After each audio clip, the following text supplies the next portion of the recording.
Good evening everyone. Good evening everyone. फिर अपना नाम शुरू करेंगे। अपना नाम कैसे बताएंगे उस तरीके को आप सीख लें। Well I am Rajkumar over here. यहाँ मैंने अपना नाम फिट किया है, वहाँ पर राजकुमार की जगह आप अपना नाम फिट करेंगे। याद रखना। Let's start. मैंने पहली लाइन बता दी आपको कैसे बोला। Well I am Rajkumar over here. Second line आपकी रहेगी कि आपने एजुकेशन में कौन सा कोर्स किया है, मीन्स आपकी डिग्री क्या है, 10th कंप्लीट है, 12th कंप्लीट है, या ग्रेजुएशन कंप्लीट है, या पोस्ट ग्रेजुएशन, कोई भी लास्ट क्वालिफिकेशन जो आपने कंप्लीट किया है उसके लिए बोलेंगे। फिर जैसे तीसरी लाइन में आपको बोलना आई हैव डन। मैं अगर अपनी बात करूं, मैंने बीएड किया हुआ है लास्ट डिग्री में। Done I have completed this course.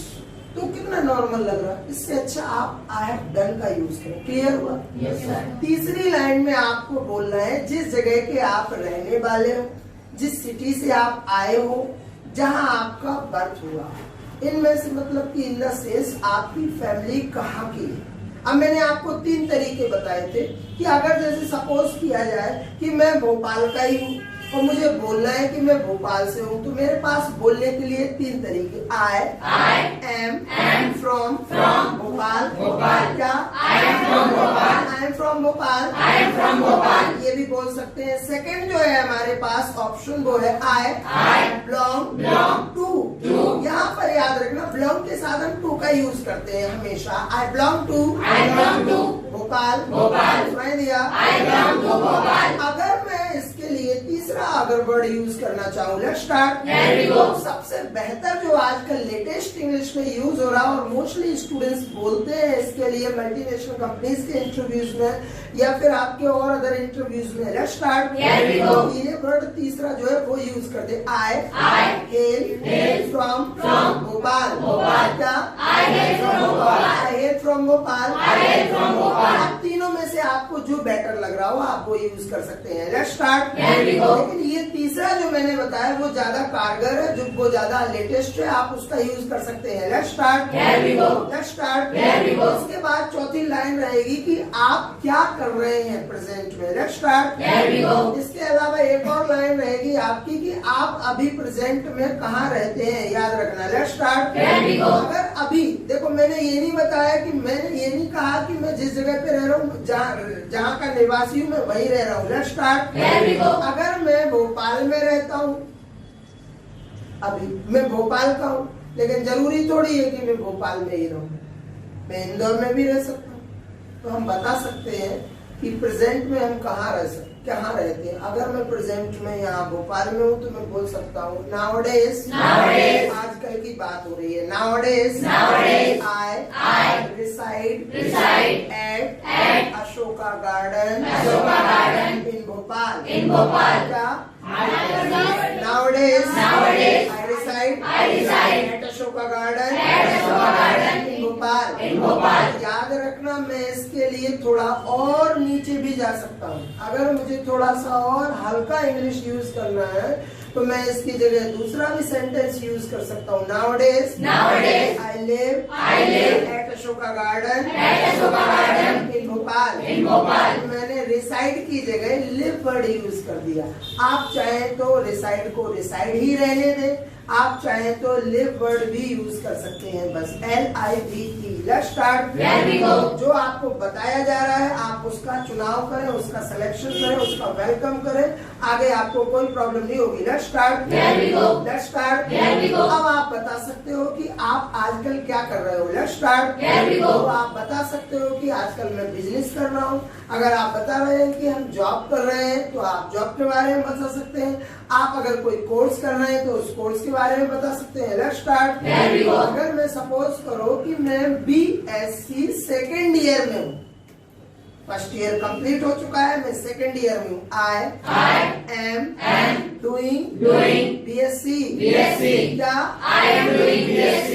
इसके अलावा कोई लाइन नहीं बोलना आपको। Second year, third year, final year, first year, आपका ये सेंटेंस कंप्लीट है। Let's start. अगर आप 10th क्लास में हैं तो आप बोल सकते हैं I am doing 10th class. क्या? फर्स्ट ईयर कंप्लीट हो गया, सेकेंड ईयर में हूँ, लेकिन आपको यही बोलना आई एम डूइंग MBA। क्या I am doing MBA। ज्यादा हमें होशियार नहीं बनना, स्मार्ट नहीं बनना। I am pursuing MBA। आपको नहीं मालूम है कि किस लेवल पे इंटरव्यू हो रहा है। आई एम परसुइंग नहीं। अगर आप ये कुछ भी नहीं कर रहे हैं, आपका एजुकेशन कंप्लीट है, आप किसी गवर्नमेंट जॉब की तैयारी कर रहे हैं, आप किसी कंपटीशन की तैयारी कर रहे हैं, रेलवे, बैंकिंग, व्यापार, SSC, कोई भी, तो आप बोल सकते हैं I am preparing for SSC। क्या I am preparing for SSC। अगर आप मान लीजिए कोई और गवर्नमेंट जो रेलवे की तैयारी कर रहे हैं, I am preparing for railway. Let's start. Here we go। इसके बाद आती है सबसे महत्वपूर्ण चीज। आपको मैंने बताया था इंटरव्यू कम से कम 3 से 5 दिन चलेगा। वैसे 3 दिन का रहता, आपके लिए 2 दिन बढ़ा दिए गए। तो अब आपका हॉबीज कैसे बताना है, ये इंटरव्यू का सबसे महत्वपूर्ण पार्ट है। और इसके बाद 2-3 पार्ट्स जो आने वाले हैं वो और इम्पोर्टेंट है। तो सोच समझ के आंसर देना, बोलना। जब भी आप अपनी हॉबीज के बारे में बोले तो सबसे पहले एक लाइन को जरूर यूज करें। As far as my hobbies are concerned। As far as my hobbies are concerned। सुना नहीं दिया। बस ये लाइन बोलना, फिर उसके बाद हॉबीज को बोलना। अब आपकी हॉबीज कैसे बताएंगे आप? देखो, आपके पास कई तरीके होंगे बोलने के, आई लाइक, आई लव, ये वो, लेकिन आपको जो तरीका समझाया जा रहा, सिखाया जा रहा, उसी को फॉलो करना। Let's start. जब भी आप अपनी हॉबीज के बारे में बताएं तो आप बोल सकते हैं I am fond of. I am fond of. अगर मुझे गाना गाने का शौक है तो मैं बोल सकता हूँ I am fond of singing. क्या अगर मुझे डांस का शौक है तो मैं बोल सकता हूँ I am fond of dancing. क्या अगर मुझे स्विम करने का शौक है, मैं अपने आप को ये समझता हूँ कि मुझे अपना फ्यूचर स्विमिंग में बनाना है, I am fond of swimming. क्या तो कोई भी आपको 2 हॉबीज कम से कम आना चाहिए, आप इंटरव्यू में बोल सके। वैसे तो 3 या 4 अगर आप सोचकर पहले से रखें ताकि आपका इंटरव्यू क्लियर हो, इससे पहले आप अपनी सोच को बढ़ा लें। Let's start. लेकिन याद रखना, आपकी हॉबीज वही होंगी जिनके लिए आप समय निकालें। हॉबीज कभी ऐसी नहीं होती कि जैसे हम शौक रखते हैं क्रिकेट का लेकिन खेलते नहीं। समझ गए?